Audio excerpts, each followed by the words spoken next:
Hello, welcome back to the Holistic Inner Balance podcast.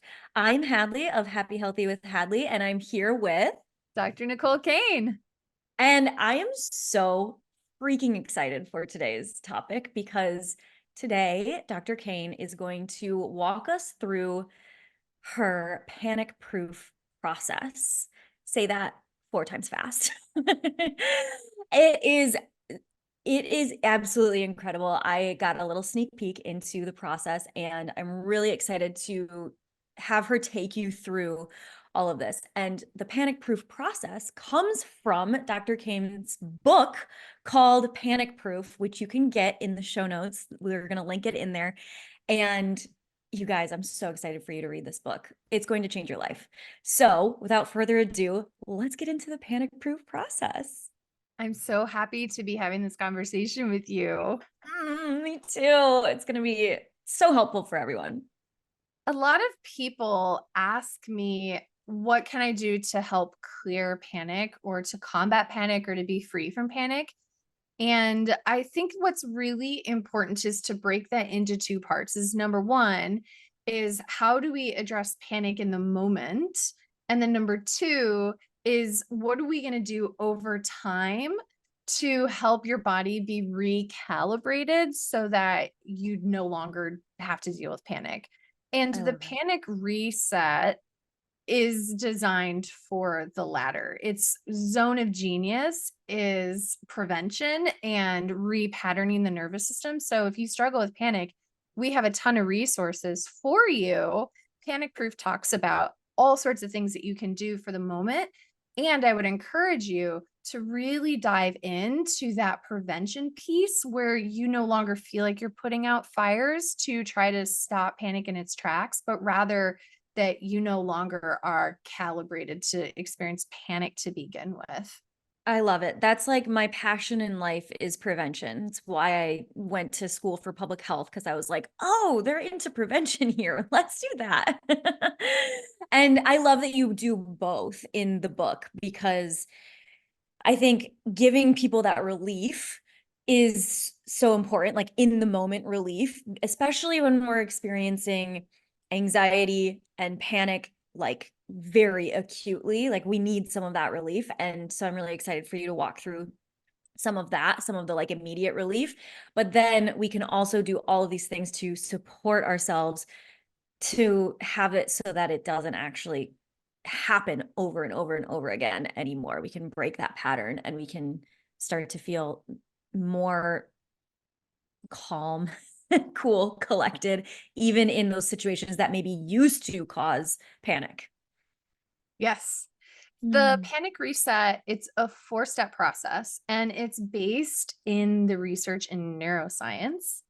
And so I would love to start by introducing what each of the 4 steps are. And we'll Mhm. get into a little bit of the neuroscience behind why I have 4 steps, how it's organized that way. And then we can dive into each of those in more detail after. Does that sound all right for you? That sounds amazing. You know, I love to nerd out on the neuroscience, so I'm really excited for that. So I love it. Let's nerd out on the science. For starters, it is a 90-day program. And the reason that it's designed to be 90 days or 3 months minimum is because when we're creating a new habit, the brain is trying to decide moment by moment if that new habit, if we're going to prune that, meaning get rid of that connection, or if we're going to solidify or strengthen or retain that. And so when you learn a new skill, you have a connection that's made. And so we call those synaptic connections. And so these are the roads in the brain, they join together. But then if that isn't reinforced, if you're not using that road within about 24 hours of non-use, the brain will get rid of that connection. And so we see that after about 90 days of consecutively 90 days of using those roads, that the brain will create a habit or it will become more solidified and it won't make as much effort at getting rid of it. So it becomes more automatic, more ingrained. And so these habits, these strategies that you're going to start employing, they're going to be a little bit more important that you practice again and again and again in the beginning, but then after the 90 to 120 days, it'll be much more automatic. So that's one of the neuroscience reasons for the 90 days. Well, and I love that because I think a lot of times people think that it's 30 days, and the research just keeps finding that it's actually longer and longer and longer to create an actual habit. So, people are like, oh, if I just do something for 30 days, but then they'll fall back off of it. And so really sticking with it for 90 days. And I'm all about habit automation and like actually automating it so you don't have to think about it anymore. So I love that you bring that into the process, because once you get this actually automated, then it doesn't take up so much space in your brain. It's just something that you do because it's just like part of your identity. It's just like, oh, this is just how I be in my everyday life. So that's like I totally nerd out on that. I love it so much. It's kind of reminds me of like afterburn when you go and exercise. I go to Orange Theory and they talk about if you could get 12 splat points, then you're going to have afterburn. So like you're increasing your fitness while exercising, but when you're in that afterburn, your body is still very metabolically active. And so you're getting the benefit even when you're between exercise sessions. So I think about that with neuro reprocessing and reprogramming is when you're doing the work in the moment, yes, you are attaining benefits that are changing your brain, your body. And as you do it more and more often, it's going to start doing the work in the background. Like you were saying, Hadley, it becomes more automatic. Totally. And then you don't have like the decision fatigue of being like, okay, I need to remember to do this. I need to do this. I need to do this. It's just something that goes on in the background. And then you have more mental capacity for the things that you actually want to be thinking about, right? Yeah. So yeah, it's awesome. I love it. I love that concept. Okay, so let's get into number one. The first step is to calm the nervous system. And when we go into panic, there are a few things that happen that necessitate step one being calming the nervous system. And first of which is that your body goes into what's called autonomic arousal. And this refers to a state where your body is either going into fight, flight, freeze, flop, fawn, fracture. It's trying to get you away from the metaphorical tiger. And in that process, different parts of your brain that will enable you to run from the tiger get turned on. And then parts of the brain that may deter you from effectively running from that tiger may get turned off. And so I teach about this in Panic Proof, where the parts of the brain that are involved in fight, flight, freeze are more associated with what's called the default mode network. And so this is like my brain is on autopilot. I'm not even thinking about it. I'm just on automatic. Like I just had to get from the bear. If the tiger's chasing you, you don't want to like psychoanalyze the tiger and its motive. You just get away. And so those parts of the brain kick into action. And this is really largely driven by the amygdala, the emotional center of the brain, that part of the brain that detects and produces fear responses, which then causes a domino effect going down, resulting in stress hormone like cortisol being released and adrenaline kicking up, and then all of those changes in your body. And as a result of that, your logical brain, I'm gesturing for those who are listening to the forehead. So this is the part of the brain we refer to as the frontal cortex and the prefrontal cortex. And then the center part of the brain. So I'm kind of gesturing to like the hairline. If you part your hair down the middle, the central part of the brain. Bessel van der Kolk refers to this as the mohawk of self-awareness. And so that part of the brain gets turned down or turned off. That part of the brain is responsible for analysis, executive functioning, critical thinking.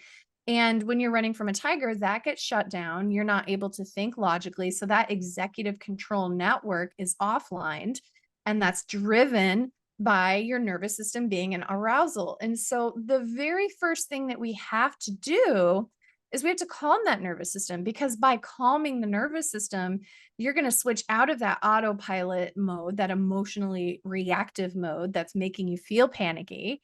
And we're going to switch the brain into that executive control, logical, I have agency and rationale and control mode, so that you can make choices responding So that's the first step, is the calming of the nervous system. I love that. And I think it's so important that we identify that this isn't like a bad thing. A lot of times we think like, oh, I need to just be more conscious all the time. And that's not necessarily true. Like we were just talking about, like once you create the neural pathways in your brain to automate the things that you actually want to react with, like you, when something happens, you react in a way that you actually want to react in.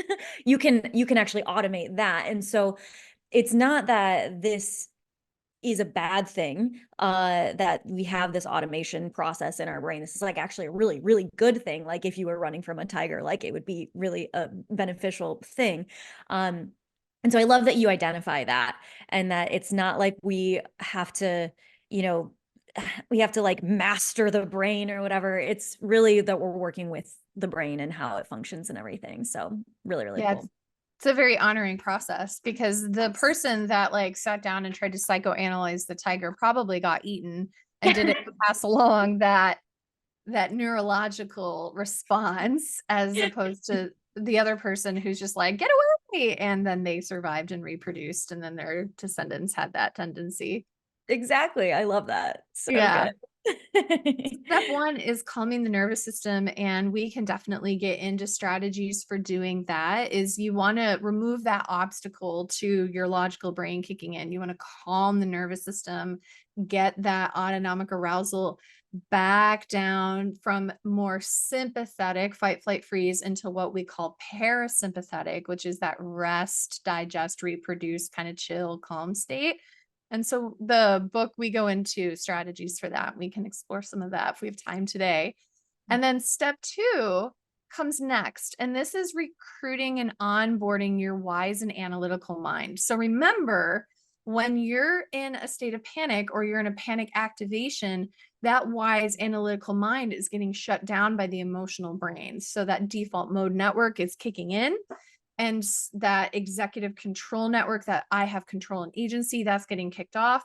And so the next step, now that the nervous system is calm and that provoking state has been reduced, now we want to actually onboard your logical brain. And there are strategies for turning on those parts of the brain. And so um, we'll get into these a little bit more later, but one of the things that I like to use with my clients in that moment to like onboard that part of the brain is very much in the moment. Like, what are three colors that you can name, that you see? What are three sounds that you can hear that are around you? And what are three things that you can touch?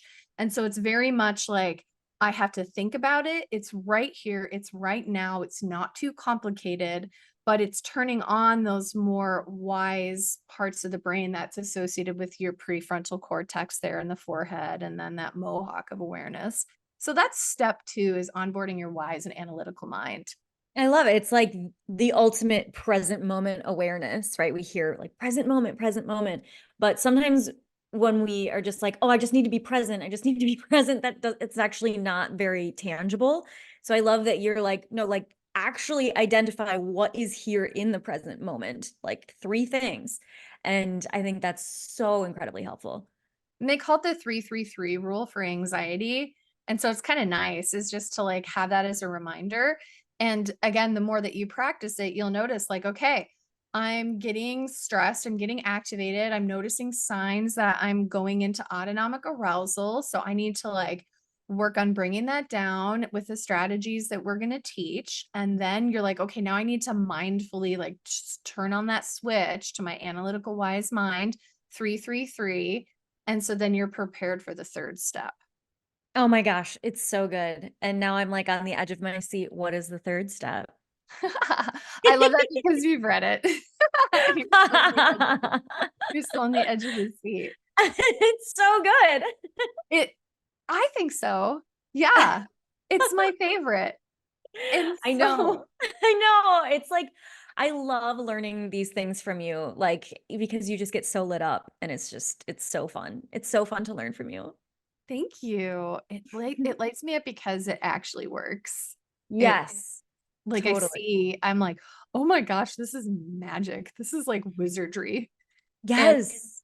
I get excited to see other people explore that and have great success. Like I've had awesome success with my clients over the years with these strategies. And so it's fun to get to chat with all you about it. And Yes. It's so so I just love how tangible it is, because I do think that a lot of times it's like there's like, oh, just think different thoughts, or there's like a lot of these strategies are very like thought based, and we can talk more about how that's more of the top down approach, but I love your bottom up approach of like, no, like we can take things in our physical reality and make it really super tangible. So I good. love the language. Hadley's using insider language here, top down, bottom up, and Yes. we'll Do you want totally to get explain? You want to explain what that is? top down is we're thinking about the top of the brain. So if you were to make a fist and put your thumb on the inside of the punching fist, and then this comes from Dan Siegel, by the way, his model of the brain. And so you look at it on the side so that the thumb is facing you, and you look at it on the side. This is like a cross section of the brain, and your fingers represent the cortex. And this is more like analytical, processing, logical. This includes the prefrontal cortex, the forehead, which is where your fingernails may be. And then the bottom is in reference to the more rudimentary parts of the brain. So we're thinking like your limbic system, your brain stem.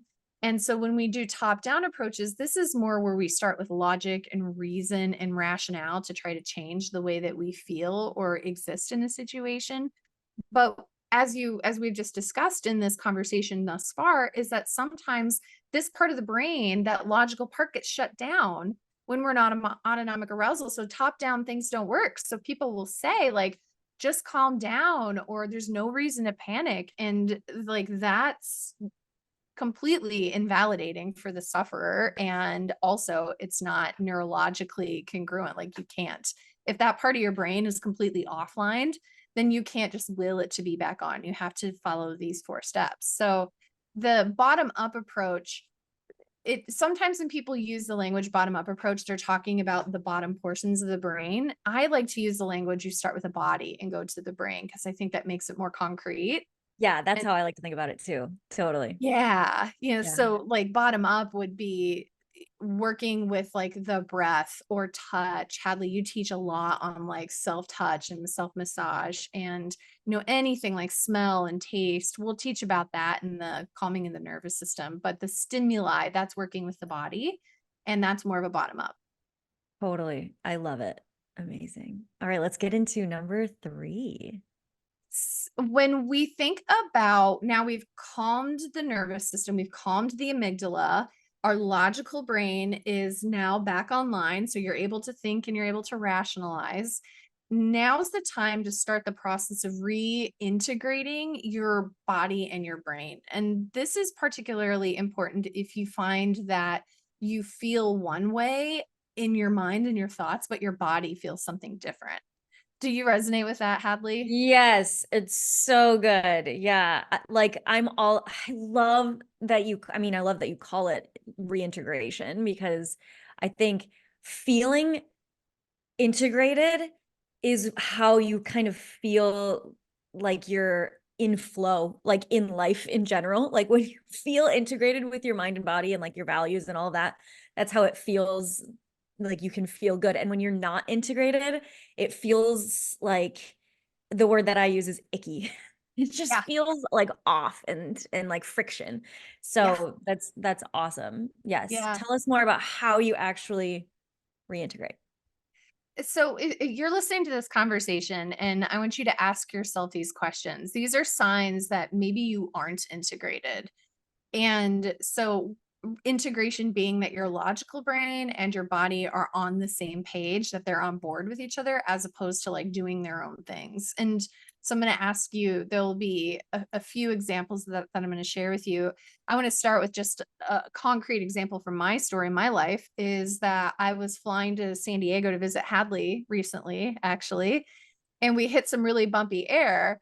And the thought that happened in my brain is like, oh Lord, my body is going to go into autonomic arousal. This is so annoying. And so Mhm. that is an indicator of disintegration. Like my logical brain knows it's totally fine. It's just rough air. And then my body is engaging in this other pattern that's like, oh, tiger, do we need to increase body temperature? Do we need to increase heart rate? Do we need to increase restlessness? So for me, that is a sign that my body and my brain are working in sync. I'm This, curious, Dad, what's yours? yeah, I had it this morning. So usually I don't have it, but this morning I had to get a little dental procedure done, and I have some activation with health things, like especially in uh like health facilities. So like, at the doctor's office or dentist office or whatever. And so, I'm like, I'm totally good, but I could feel my body going into, we've talked before about how my body sort of goes more into that flop, or the freeze, and sort of into the flop response of just like my blood pressure slows down a lot. And I could feel that happening this morning.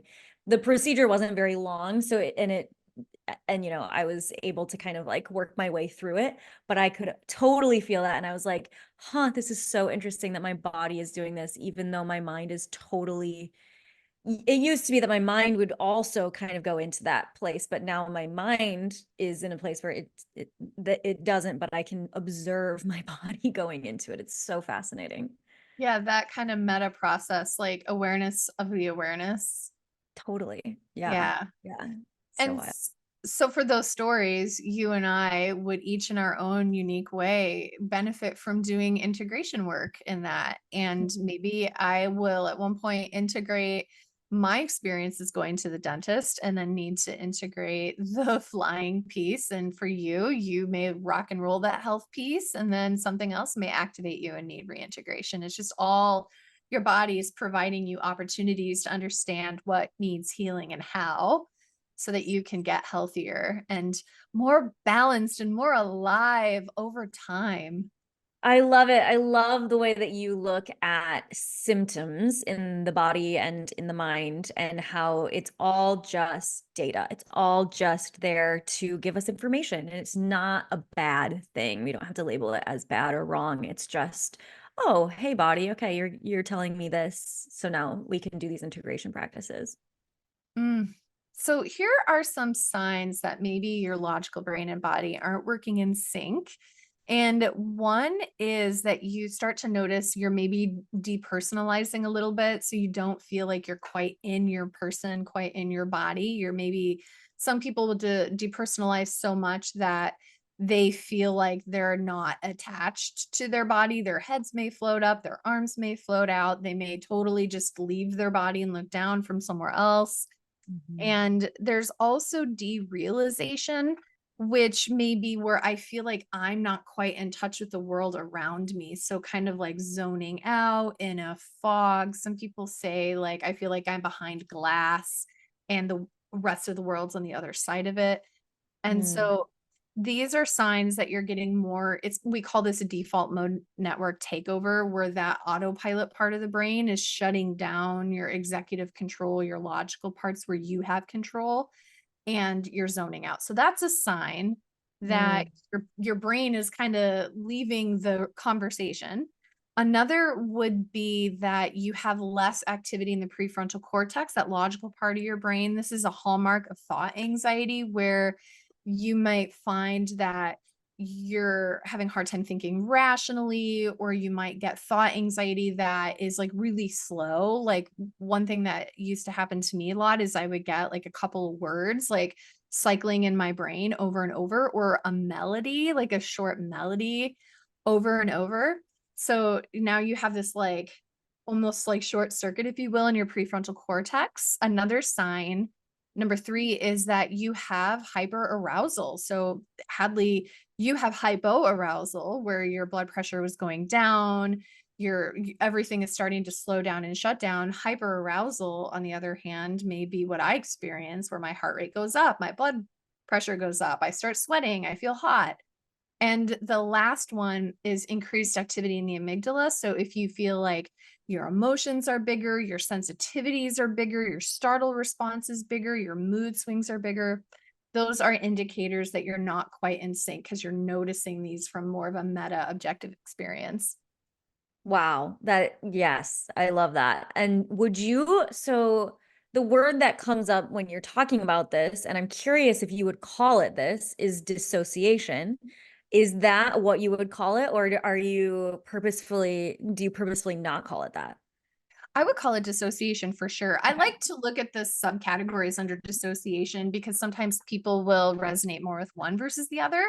And Totally. so, yes, what you're saying is totally correct.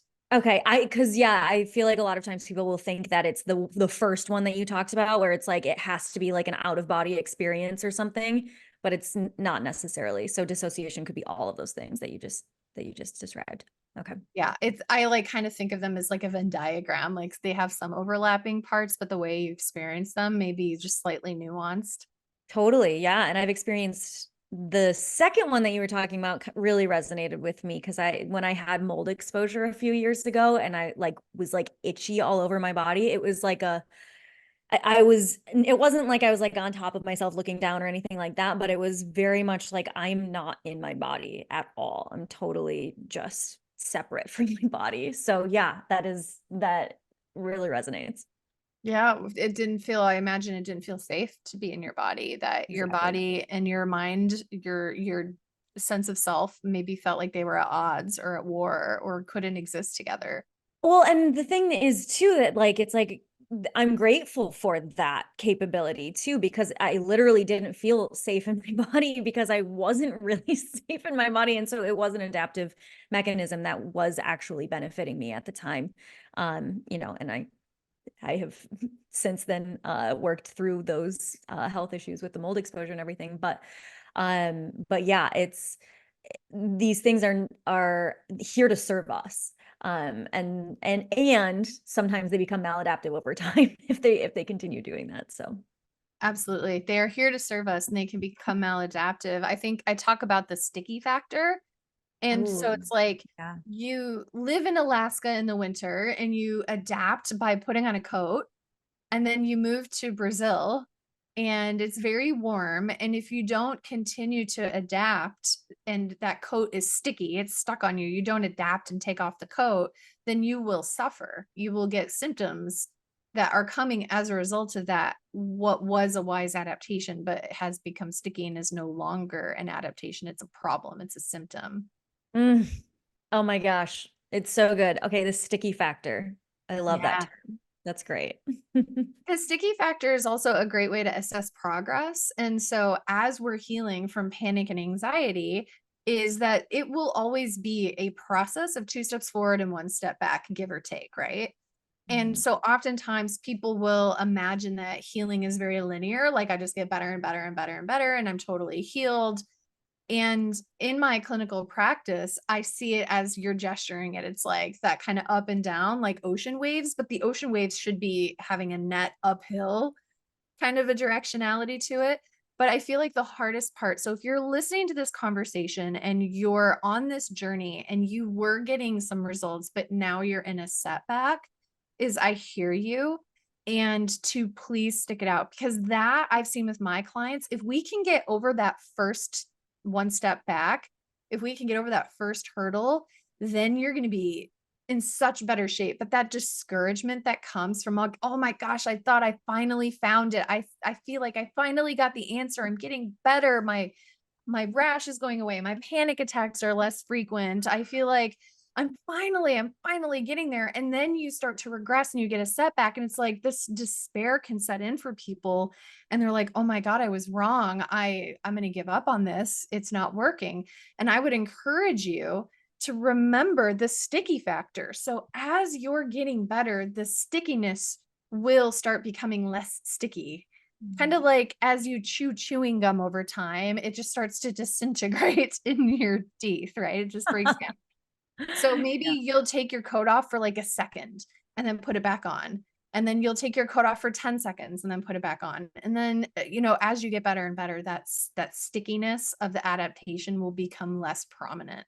So sticky factor, totally. stick with it, my friend. And when you're in that like valley, even though the valley is higher than the last valley was, because so you guys can't, if you're not watching this on video, you can't see us, but we're doing kind of these like peaks and valleys, but the general line of growth is going up. Like if you were to look at it, on average, the average line is always going up.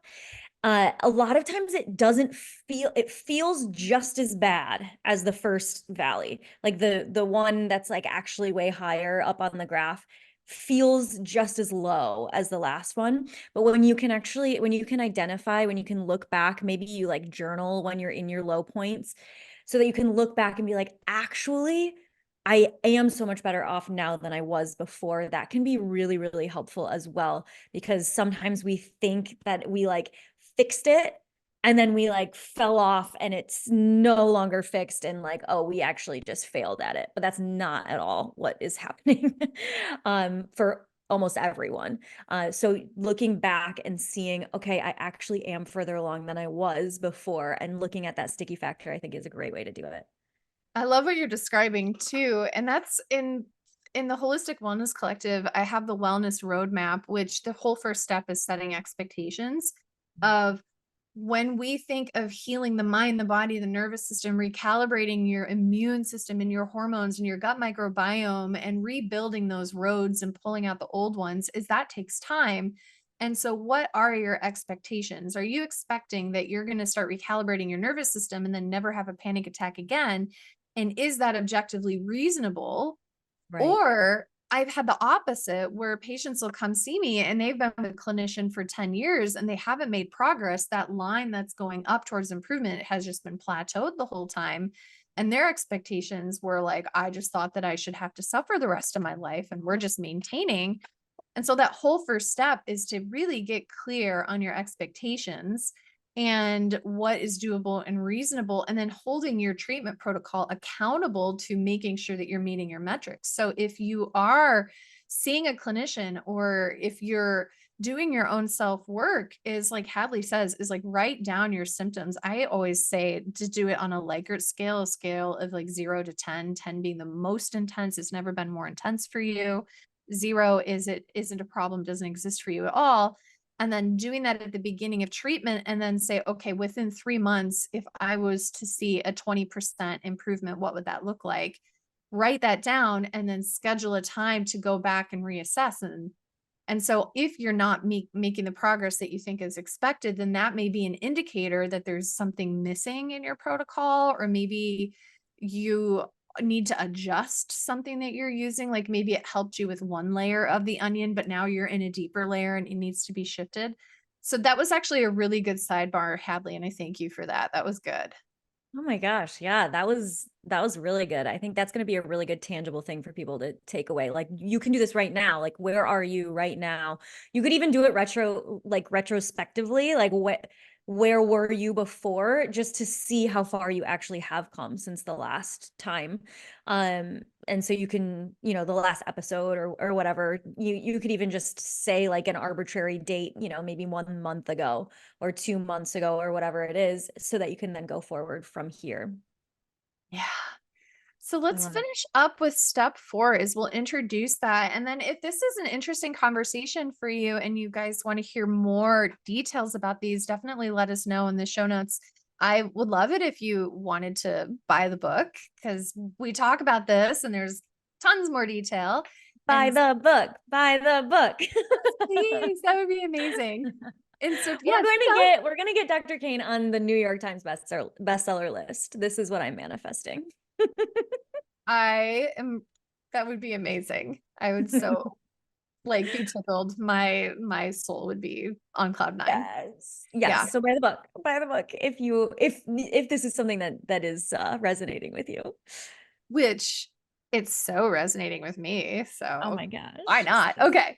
All right. This is so funny. So step 4, this is all about restructuring and reorganizing your panic producing patterns. And so I kind of touched on this just a little bit in that last sidebar, but when we go through life from arguably the moment before you were conceived, because we've seen in, epigenetics and research into mice and how changes in RNA can be passed down through generations, more than 6 generations. And so you're receiving all of this data that you weren't a part of because you weren't even conceived yet. So, I mean, arguably before you were conceived, but for sure from the moment of conception, your mind, your body, your nervous system, all of your other bodily systems have been making adaptations to what did or did not happen to you and those around you.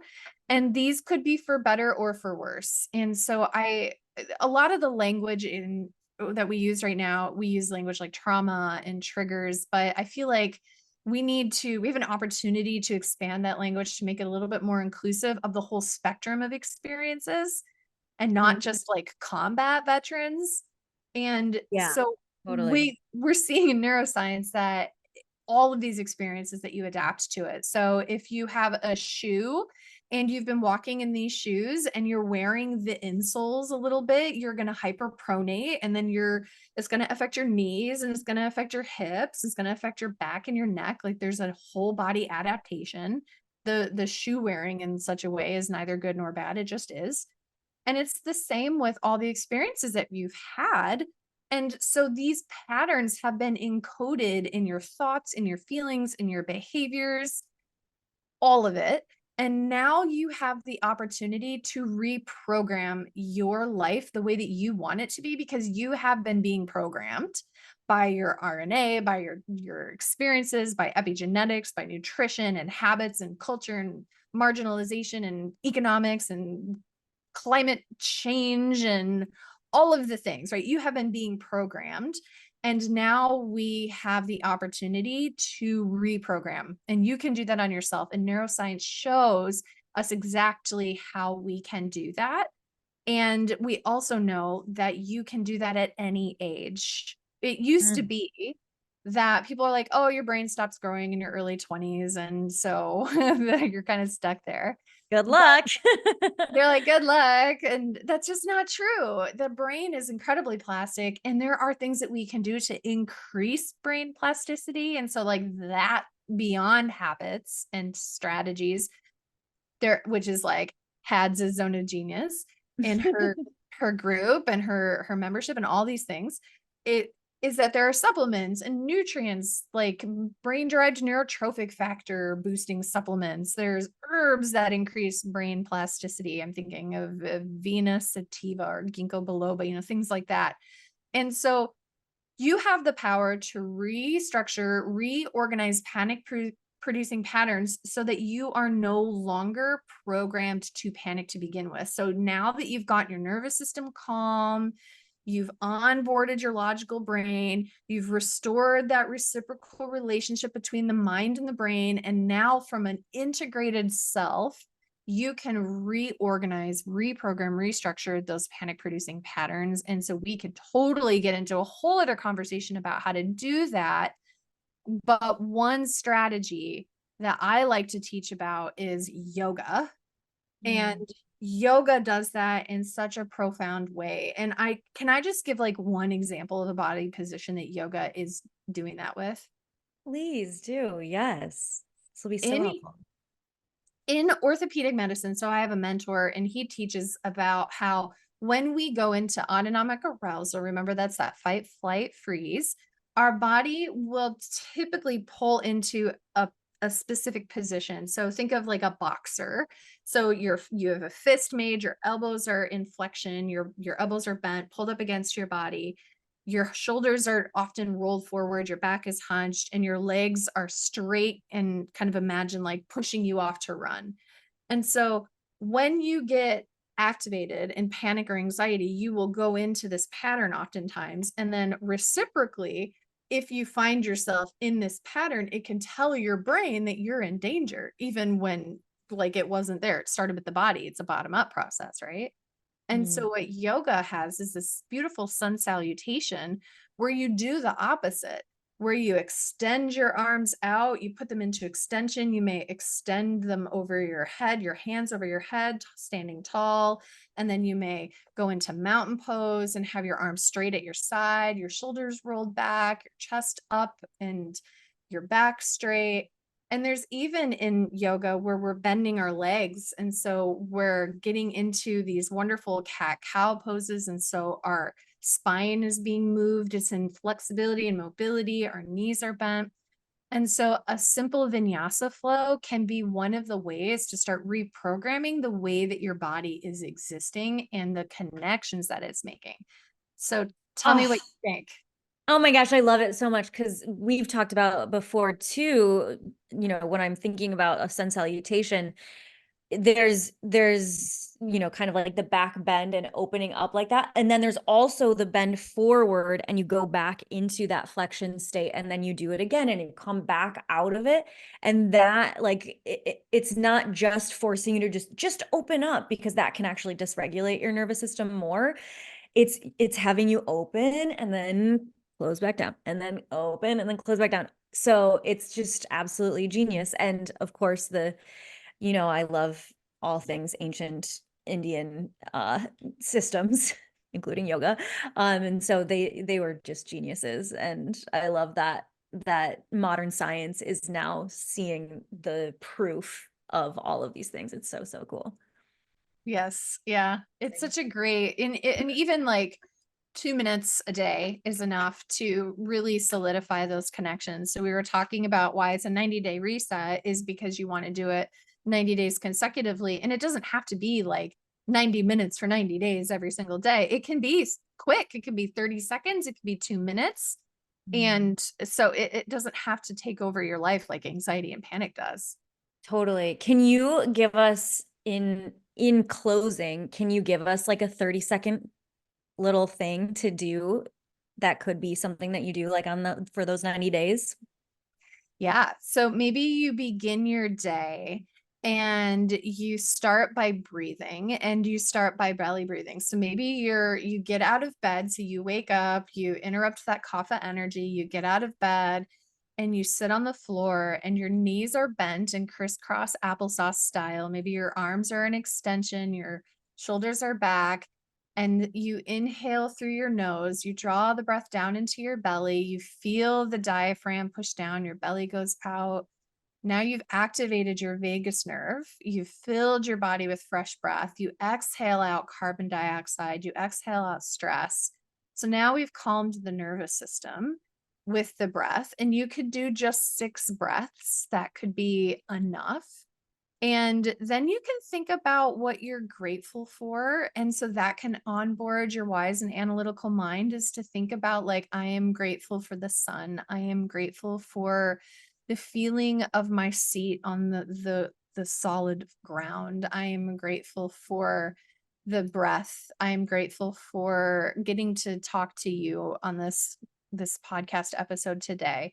Something that will onboard your wise mind. Maybe you journal. You wake up and you just journal. It could be anything. And so maybe you breathe 6 breaths, you write down 3 things, 6 things that you're grateful for. And then we reintegrate your mind and body. So then maybe you stand up and you do a vinyasa flow and or 6 sun salutations. I'm kind of vibing with the 6 thing here. So Yeah, I like it. whatever is your like sacred number, whatever you want. So maybe you do a vinyasa flow, or you could even journal what you're feeling in your body. So you've just like sat, you've followed the breath, you're thinking about gratitude. You can even just journal what you feel in your body. Like, I feel a little bit of tension when I breathe. And so that's just noticing your body's communications, which is that process of reintegrating mind and body, can be really easy. And Yeah. then that process of reorganizing panic producing patterns is that you can maybe even be intentional. Like, this is a goal that I have, is I want to have less Sunday scaries. Let's say that's your goal. And so while you're doing your yoga or your sun salutation or your breathing or your journaling, is you notice that sensation of worry. And then while you're doing the breathing, you breathe into that sensation and you allow your body to get into a position that produces power for you, as opposed to that feeling causing you to get into a position of panic. So I I feel love it. that's kind of like just a shoot from the hip strategy. Yeah, that sounds like a great morning routine. And it can be so quick, right? Like it can be something that you could like it sounds like a lot of steps, but you can do this all kind of like in your head or maybe in a journal, but make it so that it doesn't have to be such a like a super long process. You can make it a longer process if you want, but it doesn't have to be. I'm thinking you could do that all in like block off 5 minutes. Like Yeah. wake up, get out of bed, do your 5 minutes of your like getting started routine. I know Hadley, you have a really good getting started routine that you walk people through. And it's just a matter of being intentional and doing it every day and what way feels reasonable. Totally. And morning routines should look different for every person. Like it should actually be something that benefits you and your body and your needs in that moment. So yeah, I love that. Amazing. Well, thank you so much for sharing so generously about all of this stuff. You guys, there's so much more in the book though. Like, like this is such a treasure trove and there's so much more in the book. So definitely go buy the book. I am super excited for you to read it. Thank you so much. I'm honored. There's just so much potential in healing from panic. It's such a story of hope. You don't have to be held prisoner by this. And if you remember that, like I really want to drive home that point that if you're in that period of regression and you feel like things aren't working, is the sticky factor is huge. And it might mean that you need a little bit more data. You might need to adjust your protocol just a little bit, or it may just be that you're in that first 90 days and that's the hardest part. Totally. Just keep going and automate that stuff. And like it gets so much easier. Thanks for having us. Thank you so much for sharing and just for all of your wisdom. I'm so grateful for you. Thanks, everyone. We love you. We love you. See you later.